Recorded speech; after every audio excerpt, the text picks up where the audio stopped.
It's official. DLFM 106.9. Yamamo akwaba. Afrika siyabano enchiremu enie. Yammo urama yanko pewa pema temu. Na Ghana aposi foko den krata babontenso. Echiremu sem. Wanam ensa etimiaka. Abranti wabia. Watimi akoso tu obi ene nipai. So sibra mu nani ewa pema temu nti. Sebi Ghana amran so de.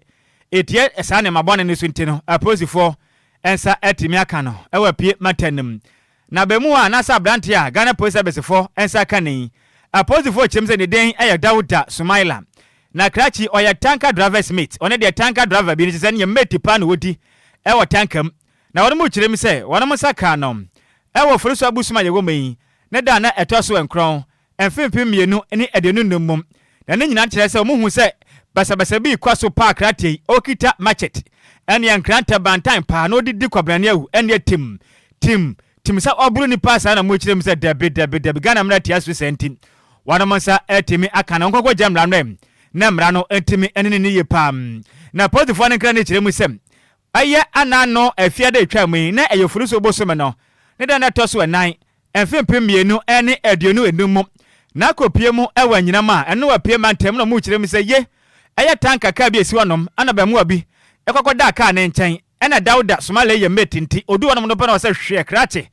na hana mo na meti ani mu na wo ba hyehye yante ase o se obeda hana mo pa ko vitela nyoma awoto enya se mukuma akura ofia hana mo kura o kire mi se office ani mu na ba hyehye meti page na hana mo batuma yakukudo akwada tanka nchen de na wampere opajan krata na kwaso na dimayaw se oburu krachi se yam na footage ba bonte aba fontentan so na Ghana de shebi kase de kire mi se Ghana Police Service we de yesra mo ada mama de na mo yadom na mutumi kwa chia bentem fa ko jama na mra etimi eno ni esie ye pam na meka sei aposi for de wose e de ayo ekirem sei Dauda Sumaila Ghana mra no etia se obetwen krante e de aburu ne mpati meka sei de ya chew ko gyinamu na mra ne wundim na aposi for aka sei ekirem sei wo mekwaso abadwumaden atoban acheban wa Ghana ho bambo no etuma konkanti yanka cha Ghana fo nyina sei obi anka na koma emfa to mu yoma bua man kontabuo anda tentene e ya adwuma wo mam ne nkwati ne ahodo betwago yemra abrante ne dende Dauda Sumaila atwen kante edisi bram no nyonko nipa se woda kan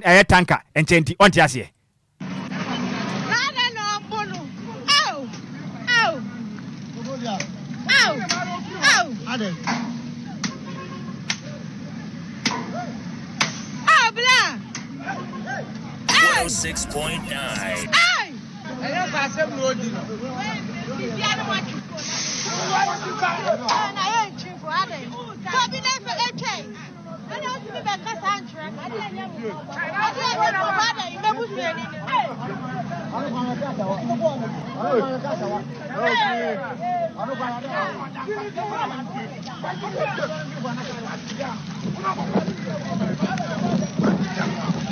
DLFM 106.9.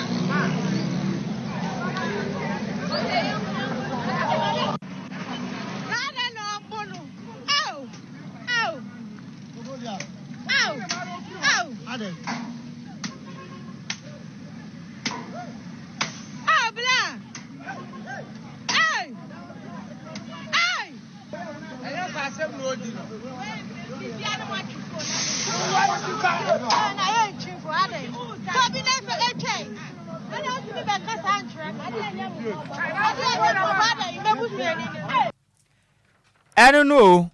Tumilika ne share yen e wo Facebook no so a ne DLFM 106.9 ya di video na to sinti wo ba banya bi na wa hwe de bra ba bi pa sabe Dauda Sumaila atumi atwe enkrante we market pa Catlas ena odi bro no yanko nipa sa de nti okwakwada tanka ne hunti no enya de so ma ne kwama ne da honom na sa de wa pagya enkrante na ko wi mo de bu nipa no edin wo man mu behwe bra behwe kofi asempeni ye Sikapa video na etwago no hwede yakwaso intinejia ewo Ghana na went bu edua ya mofa ne sa bampo a wode bebo na na do nsa bebo no ukita sekan na wode bo na aden oyejia hwe obi kura patana kura se de be on tiase na ni pada se ni ukita sekan de bu ni say aden ne body no ka se dade ana in fact Ghana ze se baby okay man ko ka kono gradually no I saw man no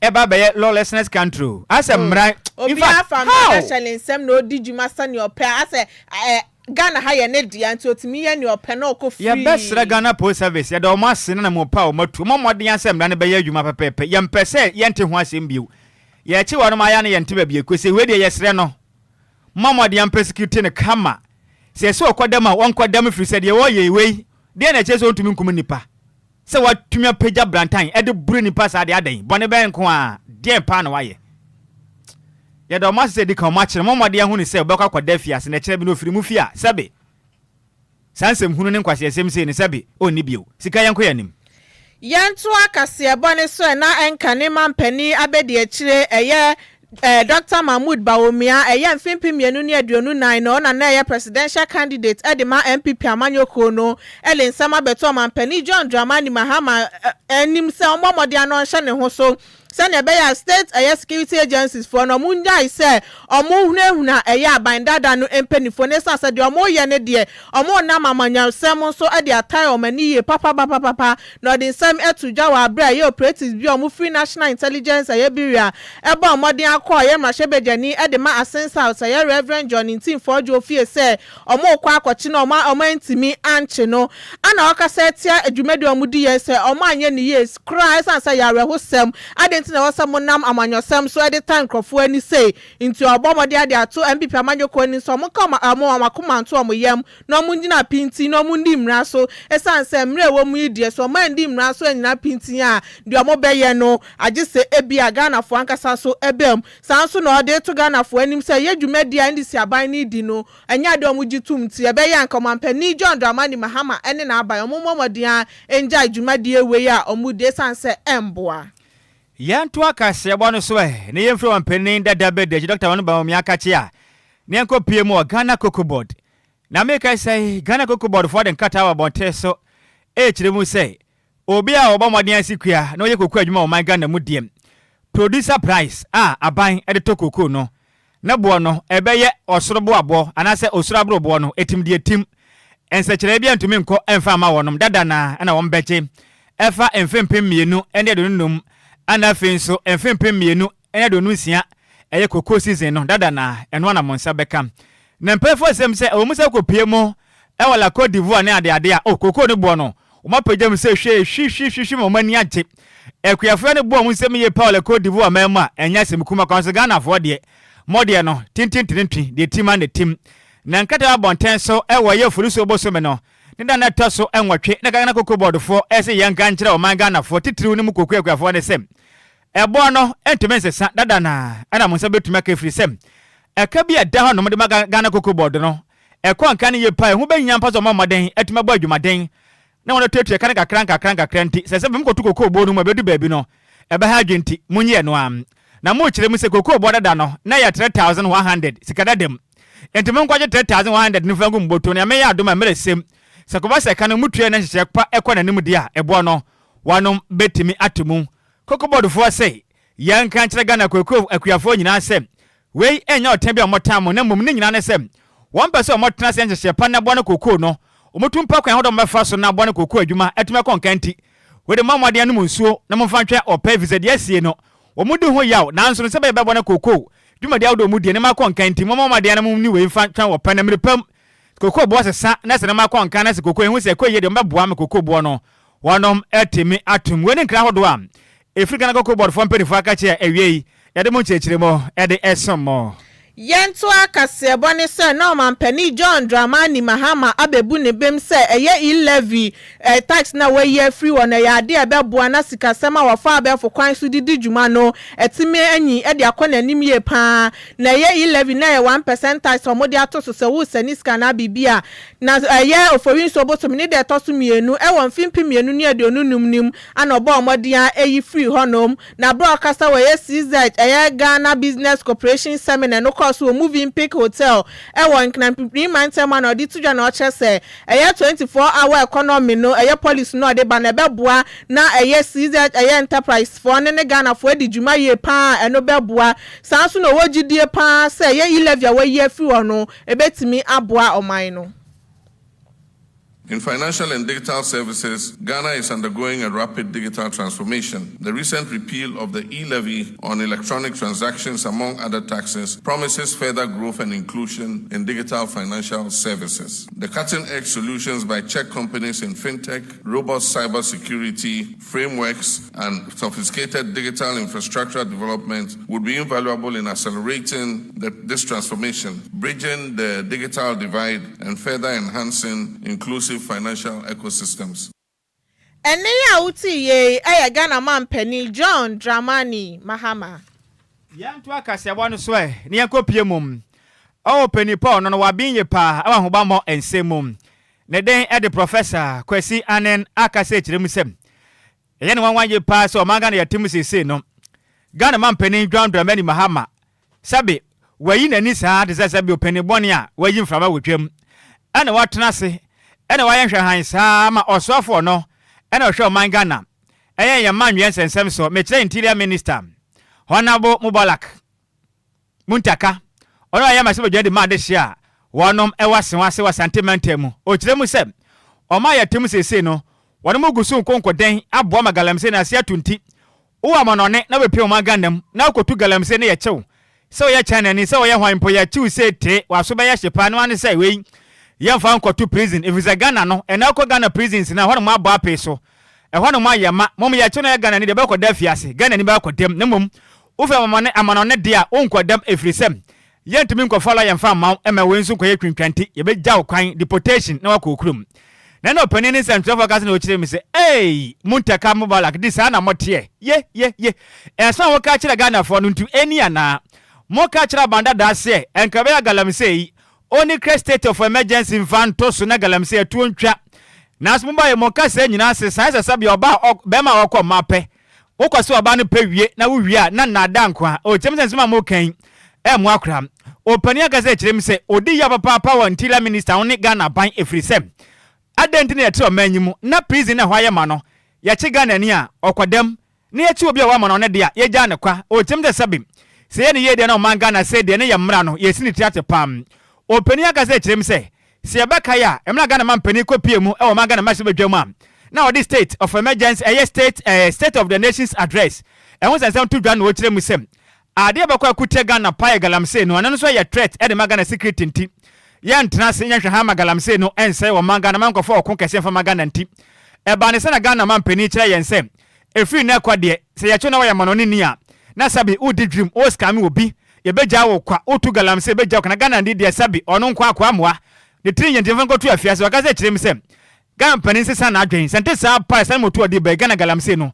etu ne na esu etwa e wana hofre delivery de akwadiem emu aya pa anti Ghana fo nsore na Ghana man panin sesa na adwen. Well, it's a useful strategy, but if it's implemented in isolation of a grander, holistic strategy, it's not going to work. And it's not going to work because it's related to the very first point. When you give a free pass to foreigners who commit existential threats to your state, and you tell them to go free without prosecution, and you haven't amended the Minerals and Mining Act of 2006, Act 703, as amended by the Minerals and Miners Amendment Act of 2009, Act 995, then you are basically cutting your nose to spite your face. If you also read the President's State of the Nation's address, in which he recognizes the dangers being posed to this country by Galamsey, and the subsequent speech by the Lands Minister, in which he states very clearly that the fight must be treated with urgency, so the shifts in police commanders can be interpreted as part of that urgency. But we are treating the matter as an emergency, and we are working around the clock 24 hours a day. These matters must be dealt with all urgency and emergency they deserve. You don't treat people who pose an existential threat to your state by telling them to go home scot-free. You are giving an open sesame for transnational organized criminals, and we can list them and from which countries they come from, to come and flout your law because they will go free. And I've appealed to His Excellency the President that if this is part of the war strategy against Galamsey, then it is bound to fail. Any out open upon one paying and bambo and semo. The day at the Professor Kwesi Anen Nene NLTA.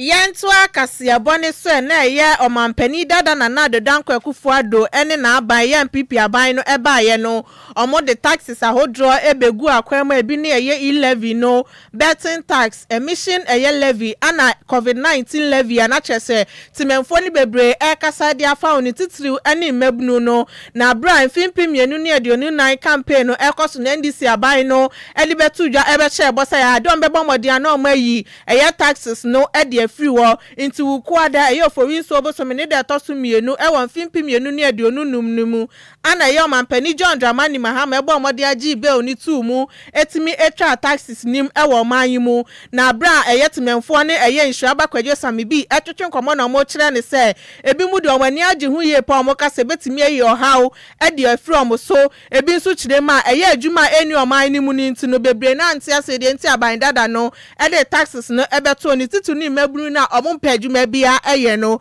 ebi nso kire ma ye tax ye omampani eye afri wono mu de eno no ha adwen ye person se ebeboa wo ma hye eye mabuni ni nkran so omo momode ano mu ntwa bet ne sanse se ano betting tax no omo ye afri ho. Not really they worry me.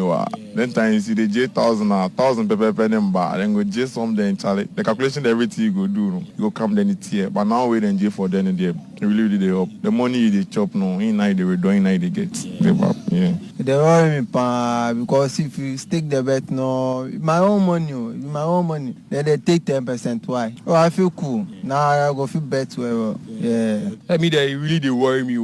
So me the bets now they could time 1 CD 2 CD. So I know if you chop like 50 bad then you can't claim this one yeah. So as in JD Charlie I don't know, I make happy but you say someone or 2 stars there, you know, for take on the system inside. The worry boys. Vex no day way, you see I normal vibe, so you know quite some the back normal. Hey good but I know good pass David Gobe. Charlie they worry me on. Charlie the best serve me Charlie. I just take on 5 series and 2 series and 10s. How much I go get? So Charlie as the jam there good sick of I get the money. I feel take do something better about. Yeah. I dey could be. Last week get then why yes, we are here then show that. Yeah. Oh sure they be me Charlie. Akufado worry we so mama I come there Charlie help Charlie. NDC. Eni ya oti ye eye mebnu ni bi no mo kire o ma adwen e de afa eye betting tax o mampani atwa ne JM no mo kani na broken English no mo kani na cha so mani age ho esan say de o metimi atwa e wa bra eye tax bia o mu nchia Aeroplane drivers ni bi ni ai o mu tu sa o tu fa esa ba Facebook no so akofitela de ato no ba we say pray no mu tu say senior man o sha say de na ni age pa chense mi chia why say oni nipa make aha ya kwa hu when you nyase yentu akase ebo no akase ebo no sika official official. It's official. DLFM 106.9.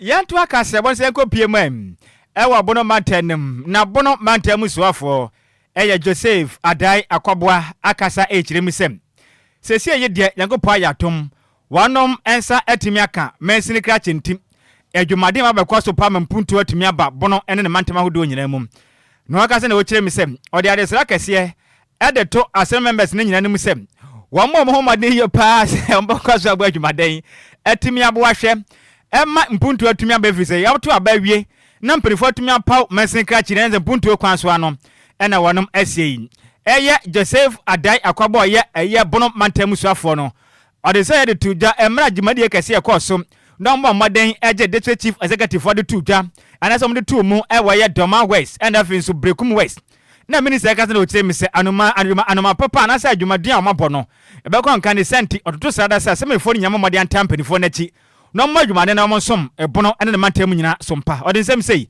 e de to nsantwefo anim assembly members mode mo chita pesia ebeka na chi na development na eba no munyina mo beboa na akoyi na genjene ana Brekum West afana ntuma efra mesrew se adwuma na opanyin no dia hye wonsa no obehwe so na waye no kroje na Brekum West afana ntuma efra eni atie ko pie mu obono mantere mo no ene ye bono mantemu soafo ne den edo nimnyamfo Joseph Adai Akwabwa enu achi ana opanipa mpanifo epa no so no ena enkoye Doma West DCE ne den do nimnyamfo Evans Agema Yaboa on so kire mi se odempanifo so magina tuna mo bai adwumade obebo no ene so enya semkuma kura mpotem honom. I call upon all stakeholders, traditional leaders, assembly members,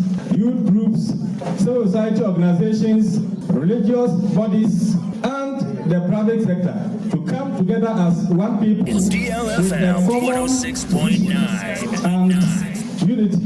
And together we can move the West. Unity. And together we can move the West forward.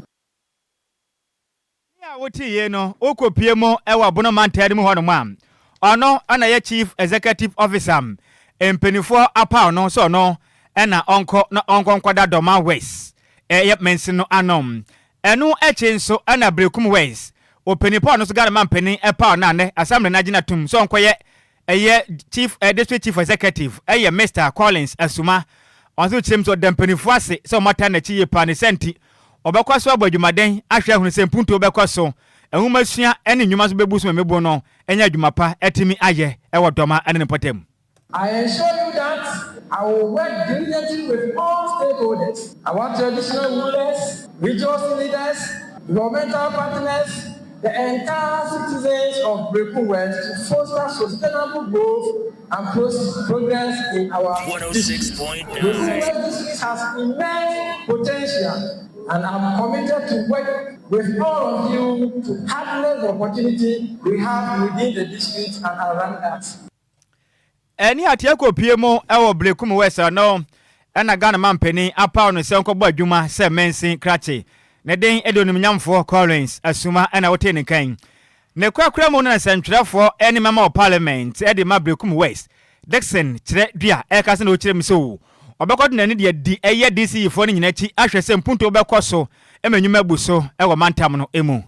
Ene kwanya ye nyina fa so ka bomu prove yenua Collins Asuma as DC for Brekum West na ya de a ahomeka yie na anije sem ewom ni se from the day President Mahama bo ni din all our council of elders, all constituency executives, all branch executives, all party members, nananom traditional authorities, the clergy and obi owo Brekum West bia no egitum se yenua no se fa engineer mama se dey ye ko fuaba na wanya 100%. The nominee has been welcomed by almost everybody in the district, and they know the beginning of good things to come.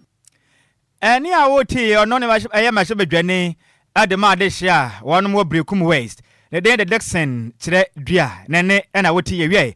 Nay, Jina way so at die home, aquajan above on Cratoya back as Bono. The Akretch, the Becking Canina, Eddie Asomo.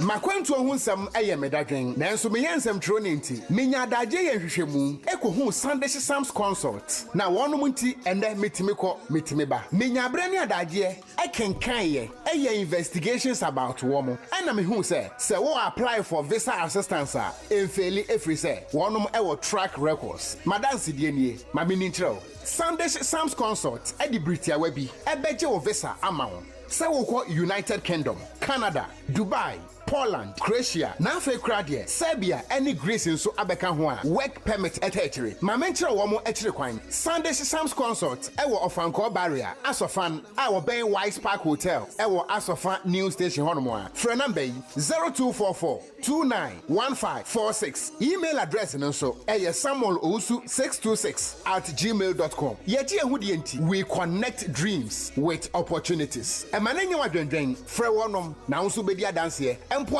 media. DLFM 106.9. Yamamo akwaba afe yanto akasebo ne so ne mbonremu ewe nigede akasebo mu anachese eye business woman bi onu wo Kenya sanso no ye proprietor edema Nairobi Outpatient Golf Hospital ni din ane Wangari eye mutuma eye ade one na wari eye Pastor Addition Murugi eye omawari no waye di wo huye ache ye papa na sisi amene okasa de wabomodin atimi atunuku e de afrifie san se eyade one abayewa bi etwempena e wa sorinim na abayewa no ye frɛ no ye Monica Miana oye chair lady e wa Flying Eagle International Ministry Church eno ye Pastor Murigini asori no obomodin akọ Monica yi ho ekobisa ne semesa se ohun WhatsApp messages bi na enu achi no ana abayewa no esene no eye ne messages ohunehuna na oche ne se eyade ode ne nkwa ebetwa so esan se adenti na wo so otimi ba no baby sebisa no sa questions no mami bo modern atu kwan oba no betro e woni Facebook page ana o che hintasem e wo honum se awawe owo mu de no kreba akokora eni mesan se ni kunyo ne niti enya de o ka no kreba ko e de kire no de ope ana oye eni se oni abayewa foforo e twempena e wa asori nim nti onu de ohun ne se hu behia pa se onu nkwa betena akosi se oni obi foforo e betena no aka se okwa awawe mu nti you single person eno be yesen se o pre ho so pese onkona nkwaware sanso na osra a police force omomodian no mompe aya atentene ne FM na esan se sisi anabayo na ehunehuna no se wanhwe yo de ne nkwa ebetwa so and the osofo na yera pam no sa no wetu no wontu no sasofo kita bible obey ho fe pa watumi afa na chi de mema so de yemu bi dua buo bibi a hye skirt oba kama say pa osofo mu awe wa bie bible no mo so kan de chiremo ko bitele wa dam fu me wa fasi dio ene ko bitele so on person for simbia no we na ka sebo ne yegina we so abudu ko mi say pon nansa na no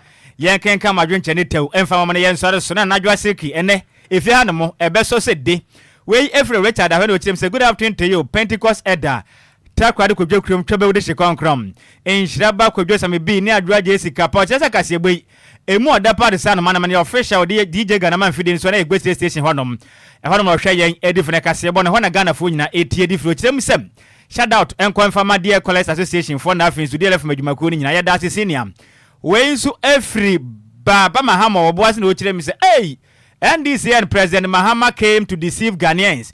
Cocoa farmers with the price of cocoa. Medofwa da mia government. Ensemu krum ha otonyo maka ho. Ya da say say getting to Abanga Yakubu Fuseni MPP National Youth Organizer who for. Ya da we su free Kofi Parliament ochire mi sem. Ghana Army munkuto ni ene da so aka ne senti. Munso de o. Na munyu o manye visa de akwedie. Se ne da so sam ho nko aye tomo anim anase yani munkuto manim ene yani etoche so here live. Edi free agrambo bikuma apaya da same makafi eye gazo no wachire mi say good afternoon Kwadwo ene Adwoa ose kase we mo de san man ohwe live edi free da command mama yeso da se pam yenko pm we see Sandy Agre no wachire mi say good afternoon to you odi Sandy ohwe live edi free baba eye babes shop ewo Cape Coast babes shop ose ohwe live edi free Cape Coast ogwa sika okrom ho no ma enti ye chi Agre ya chane pa we wo fasia ana ayan wo fasia me wo fasia we so free master planner junior kentampo no chire mi sem Ghana fo so abomodian asuansu asuansa na mahunu se NDC for true colors no mahunu yi Muhammad Dada Ghana fo abeji tumi no mbeji tumi ye tata nipa krom ha no sa nipa hu ba bi mfa ne tirimfo mfa no mu chire mi se encha kase yankwa ma eye Haji Asafia Mohammed Inkamen MPP National Women Organizer ya dasi we fi Dr. Down Bro and what say today the MPP in opposition and nyabotre message in monto moboase nyabotre or say today the MPP is in opposition and they are claiming that the NDC is intolerant. It's very funny also we are na mon pen before to tiam na motia ba mu nene mba ka kra bia de gitu akọ man na motia tiam sei oja monto moboase ka na nche ni mabekwe mo man ye ho atan sina ya dase bebre we so afri mawuli go kan o kire mi say good afternoon. And what you say, or where life, because when more the person, man, you said that's a pass senior. We can say, Bonnie, dear, see, a must move for no, a maze, maybe entry, and a same at the Mayan. Coffee tell a Martin 10 gram of Winnie, who fed Jandy Cupimo. Our Facebook was smooth when I can say, when be 80 me extra yem. I can come for Boss Mariano, a dear Majesso. I attack a look of Jokrum, trouble with the Shikon Nhyiraba Kwadwo Sammy B, aka a Hunswumpuni. Many a Hofedia. Adwoa Agyei Sikapa. Sikaya so si hwa na eba. Nana. Achire mu hima. Radio mu ya santua. Emfifi mu hima. And so the high wa wunim da the yeah live band na. Na chesenya sem kuto wa so no so asane de onim skills ni ada. Obekoto asori awoso ne ho. Wa wunim na dada. Na de ene de be sifia. Esa so de ne de ya be ka ho. Wonim baby. Yeni kama yensema na ana afi so silver lady. Oma ya de yepa.